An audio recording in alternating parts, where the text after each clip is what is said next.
В момента ще говоря как не харесвам дискотеките, а след няколко часа съм дискотека.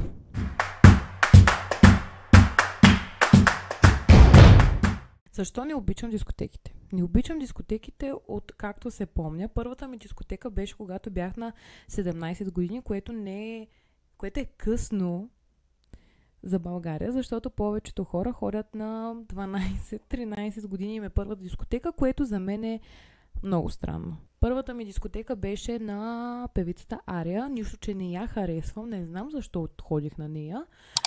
Но изобщо не беше хубаво. Започнем първо от хората, които работят там. Първото нещо, което виждаш, това са охраните.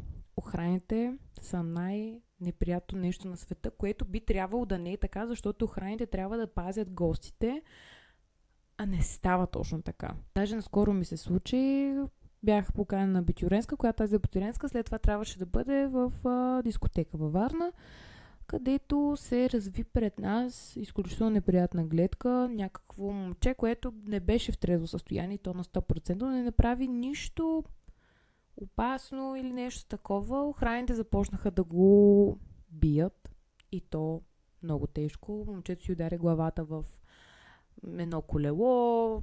Нищо му нямаше на момчето. Изправи се, потупа се и си замина, но тогава си казах, аз няма да вляза в тази дискотека. И много се бях оплашила. След това имаше много хора, мои познати, които ми разказваха за охраните в тази конкретна дискотека, където не трябва да е така. Не знам дали охраните са за да пазят гостите или просто да тренират с гостите. Не знам, но аз не се чувствам сигурна в дискотеката със сигурност. Хостесите. Следващия човек, който те приветства в дискотеката, това е жена. Повечето пъти са жени, които са си сложили джуки, са си направили лицата, толкова са се деформирали, че не можеш да разбереш коя е. Единствено само ако едната е чернокоса, другата е руса, може да ги разпознаеш. И те толкова не те харесват, че влизат в дискотеката. Барманите са чат-пат добре, смисъл хората си работят и това, че понякога не те чуват е защото имат тапи на ушите, защото представи си работната ти среда да бъде постоянно тази. На такъв шум. Сега отвратително е. За единствените хора, които ми е ставало неприятно, това е за хигиенистките, защото жените не са ви виновни за това, че ви просто не знаете как да пиете и оповършите абсолютно навсякъде и всичко. Така че не ги обиждайте. Може би причината за това да не харесвам дискотеките е това какви хора има вътре. Повечето пъти са деца, които са на около 15, 16, 17 години, които изглеждат като 30 годишни жени.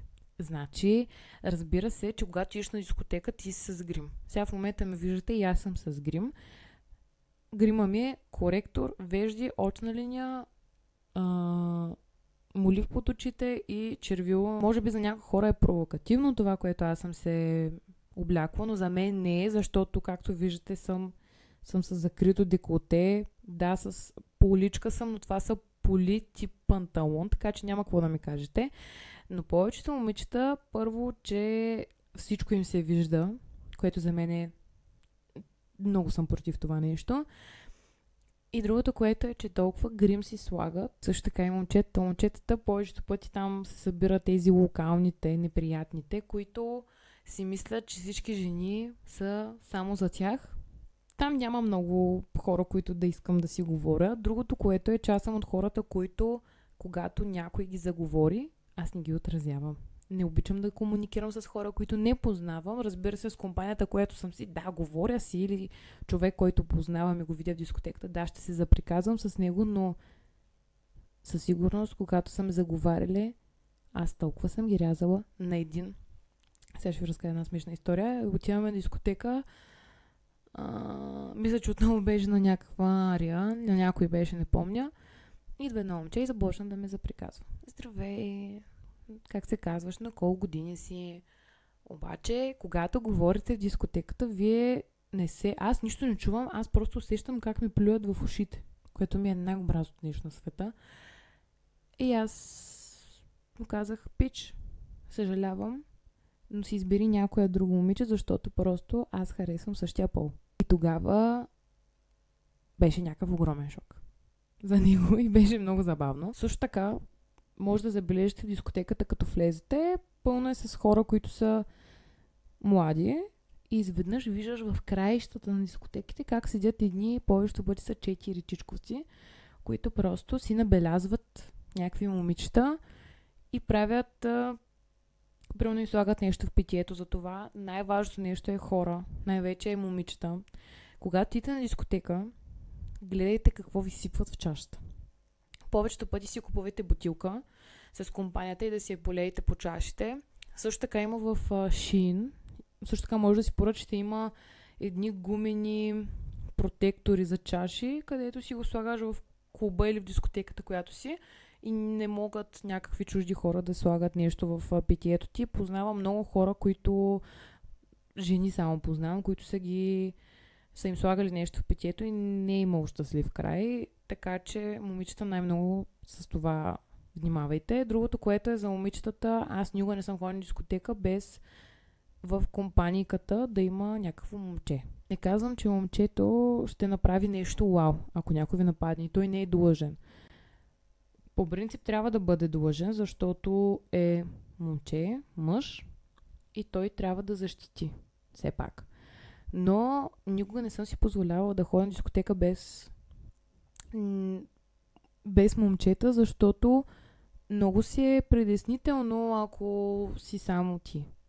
Защото каквото и да си говорим, момичетата, не ни е страх да ходим или да се приберем вкъщи, когато е тъмно, защото е прищявка някаква. Не, ние се страхуваме, защото могат да се случат неща, които сме чували и сме гледали филми. И моля ви, момчета, не бъдете такива, защото на мен много пъти ми се е случвало да чувам. На мен лично не ми се е случвало, но момиче, което се прибира от някъде, иска компанията от момчета, нейната си компания да изпрати, те казват: ай си глупости, прибирай се сама.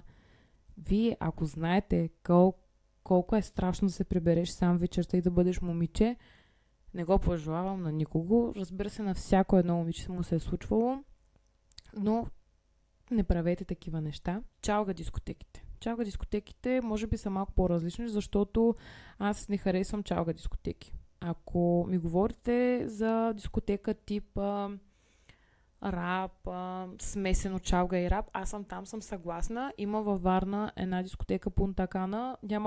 Никой не ми е плащал за реклама, но ходила съм 2 пъти и много ми е харесвало, защото там се събират хора, които са големи и не ги интересува. Не те заговарят, не ги интересува как си облечена. Когато ти на чалготека, съм забелязвала момичета, които са с много наднормено тегло, но момичето се е почувствало и си е сложило рокля.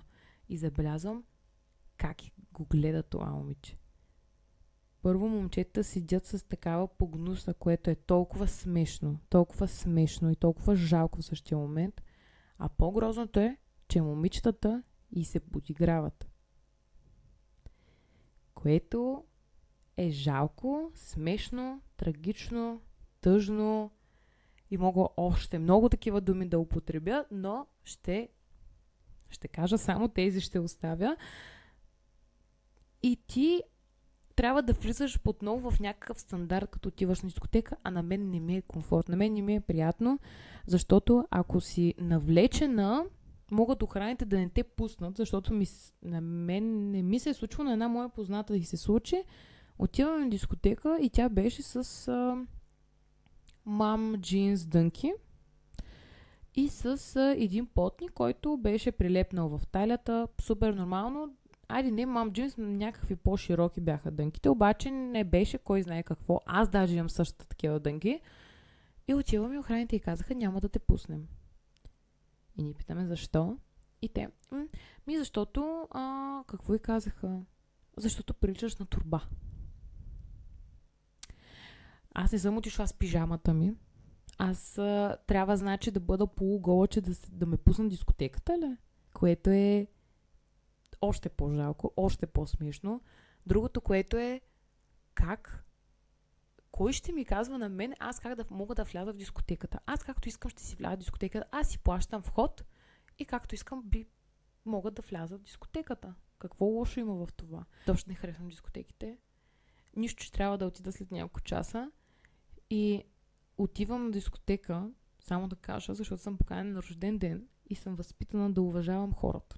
Не само лоша дискотека. Дискотеката също е добра.